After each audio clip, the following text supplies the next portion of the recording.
Picture this, it's January 15, 1919, just past noon on a Wednesday in Boston's North End. The temperature has jumped 40 degrees overnight from 2 below zero to a balmy 43 degrees Fahrenheit. Workers are heading to lunch. Children are playing in the streets. Horses pull carts through the crowded industrial waterfront. And then, without warning, the ground begins to rumble. A sound like machine gun fire rips through the air, rivets popping, metal shrieking, steel plates tearing apart like tissue paper. People look up just in time to see a 50-foot wall of dark brown molasses exploding toward them at 35 miles per hour. 2.3 million gallons of thick, sticky death, weighing over 13,000 tons, rolling through the streets of Boston like a tsunami made of candy. You probably think I'm exaggerating.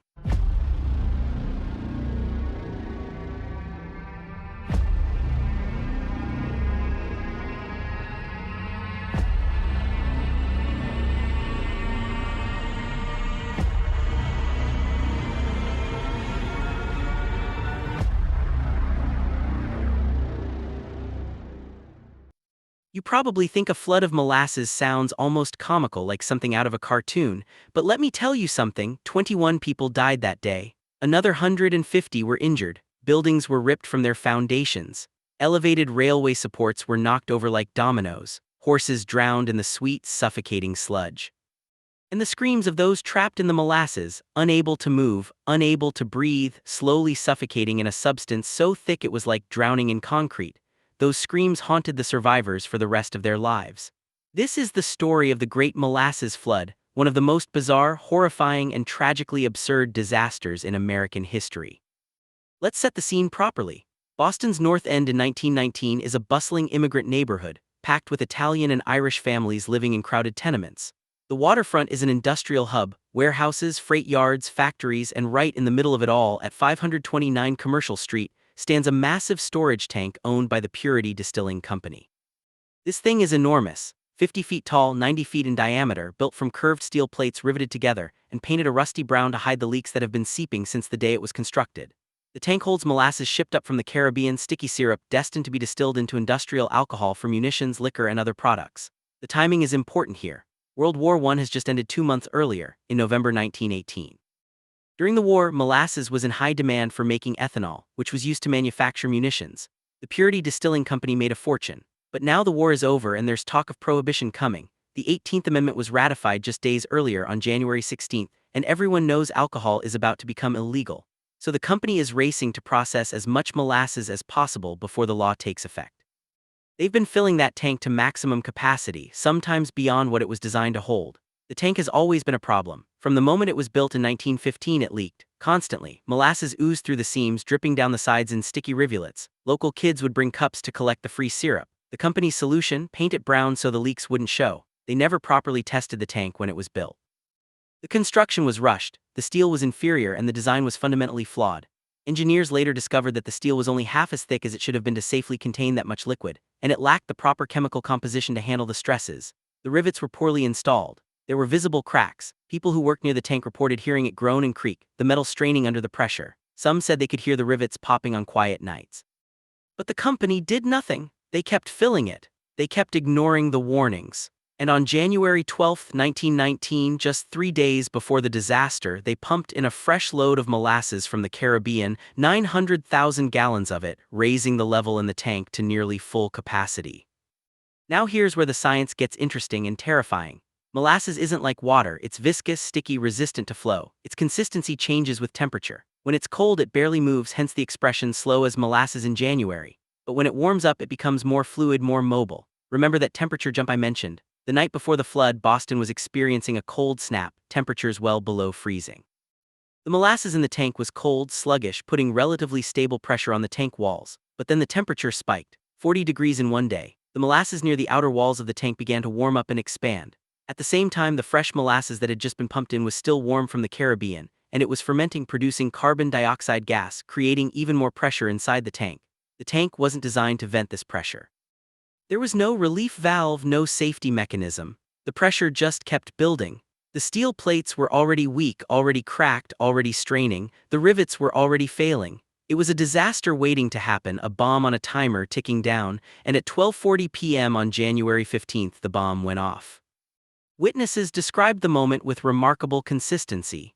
First came the sound, a deep, thunderous roar like a freight train or an explosion. The ground shook. Then the rivets began flying off the tank like bullets, hundreds of them shooting through the air, embedding themselves in buildings, piercing wood and brick. The tank essentially exploded. The steel plates ripped apart in a catastrophic structural failure, and 2.3 million gallons of molasses, a wall of sticky death 15 to 40 feet high, burst out in a devastating wave. The initial blast was so powerful it threw chunks of the steel tank hundreds of feet.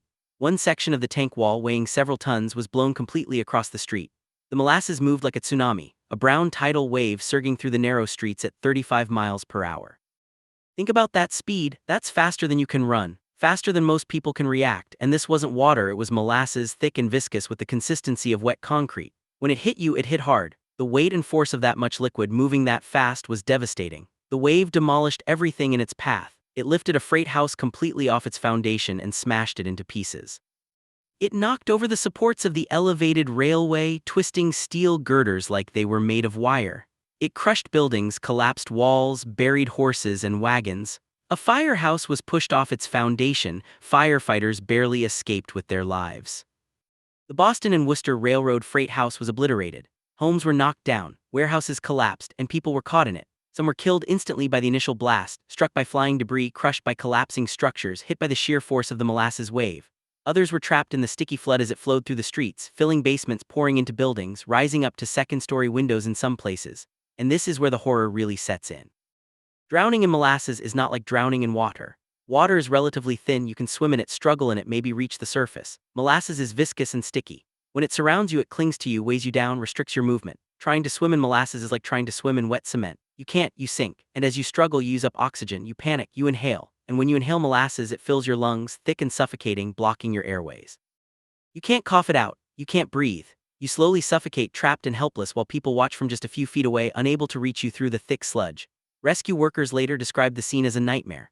Bodies were embedded in the molasses, some standing upright, frozen in their final moments of struggle. Horses were trapped up to their necks, thrashing and screaming until they drowned. People were stuck fast, unable to move, calling for help that couldn't reach them in time.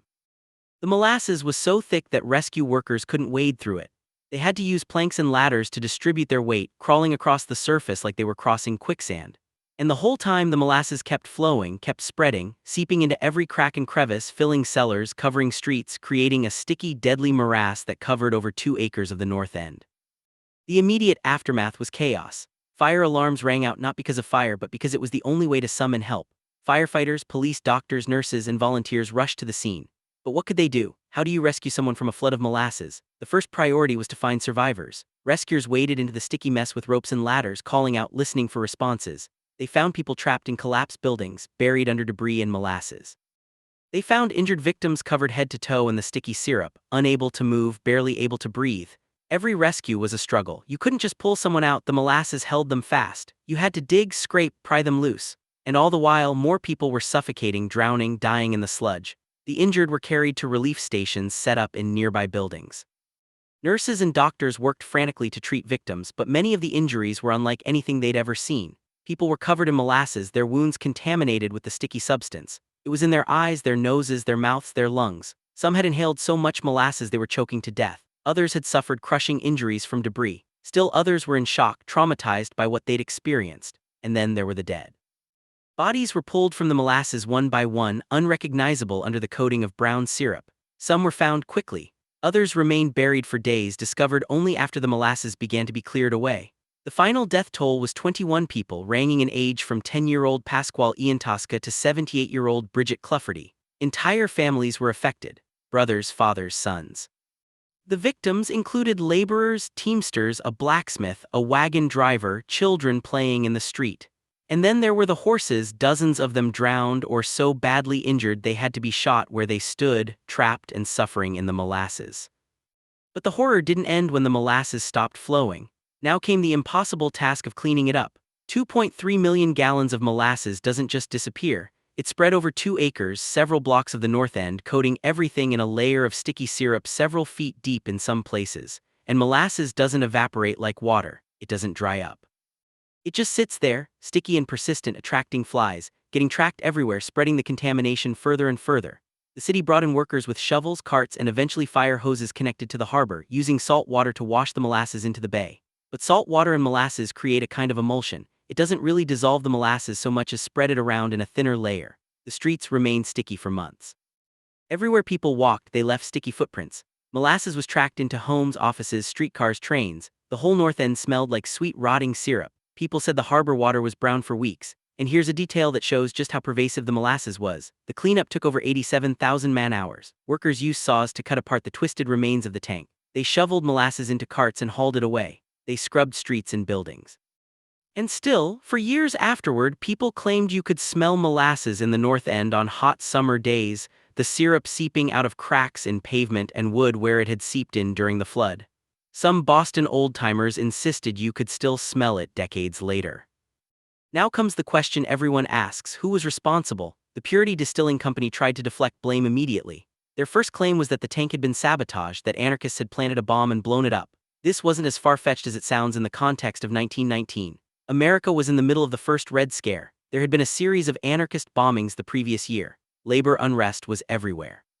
So the company pointed fingers at radicals and saboteurs trying to avoid responsibility, but the evidence didn't support their claim. There was no bomb residue, no evidence of explosives. What there was evidence of was criminal negligence.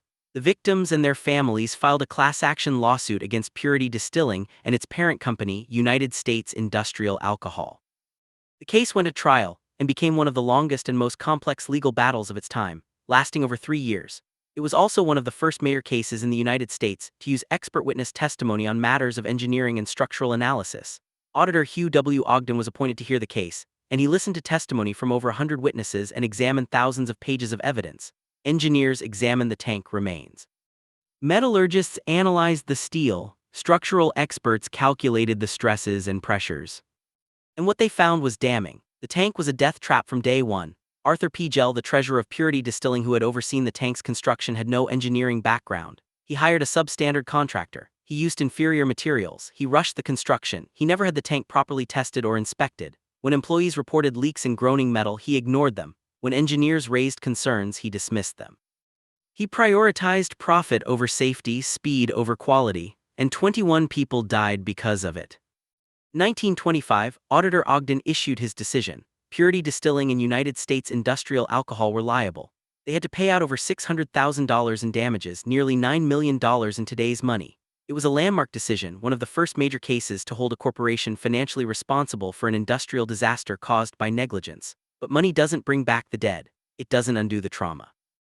The families of the victims received their settlements, but they also carried the scars, physical and emotional, for the rest of their lives. Some of the survivors never fully recovered. Some struggled with respiratory problems from inhaling molasses. Others had nightmares, flashbacks, psychological trauma from what they'd experienced. And the North End community itself was changed. The flood destroyed not just buildings, but a sense of safety, of trust. People looked at the remaining industrial structures differently, with suspicion and fear. And honestly, they were right to. The Great Molasses Flood exposed something ugly about industrial America in the early 20th century. Corporations cutting corners, prioritizing profit over human life, building dangerous structures in the middle of populated neighborhoods with no oversight, no accountability, no consequences until disaster struck.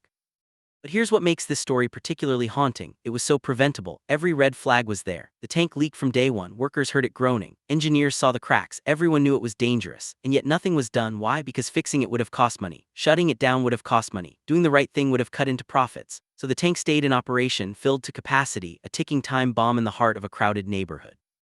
And when it finally exploded, the company's first instinct was to lie, to blame anarchists, to deflect responsibility. It took years of legal battle to force them to admit fault and pay damages. That's the real horror of the Great Molasses Flood, not just the bizarre nature of the disaster, not just the strange image of a wave of syrup destroying a city, but the fundamental injustice of it all. 21 people died because a company chose profit over safety. Children drowned in molasses because a corporation cut corners. Families were destroyed because nobody in power thought the lives of working-class immigrants in the North End were worth the cost of building a safe tank. And yet, for all its horror, the Great Molasses Flood also revealed something beautiful about humanity. In the immediate aftermath of the disaster, the community came together. Neighbors helped neighbors. Strangers risked their lives to pull people from the molasses. Doctors and nurses worked around the clock treating victims. Volunteers showed up to help with rescue and cleanup. The disaster brought out the worst in corporate greed and negligence, but it also brought out the best in ordinary people: courage, compassion, solidarity. The Red Cross set up relief stations. Local businesses donated supplies. People opened their homes to displaced families. And in the years that followed, the community fought for justice, pushing for the lawsuit, demanding accountability, refusing to let the company sweep it under the rug. That 3-year legal battle wasn't just about money, it was about recognition, about forcing the powerful to acknowledge that the lives of the victims mattered, that their deaths meant something, that there had to be consequences for such reckless negligence. The legacy of the Great Molasses Flood extends beyond Boston. The disaster and the subsequent legal battle helped push forward industrial safety regulations. It contributed to the development of stricter building codes, mandatory inspections, engineering standards for industrial structures. It established legal precedents for corporate liability in industrial disasters. Lives were lost, but the fight for justice that followed helped protect future lives. It's a bittersweet legacy bought with blood and molasses. And there's something deeply American about that: tragedy leading to reform, disaster forcing change, ordinary people demanding better from the powerful. The Great Molasses Flood happened because of greed and negligence, but the response to it showed that people could fight back, could demand accountability, could force the system to change. Not easily, not quickly, but eventually. Progress measured in years of legal battles and incremental improvements in safety standards. Not the sweeping change we might hope for, but something. Today, the site of the Molasses tank is part of a park along Boston's waterfront.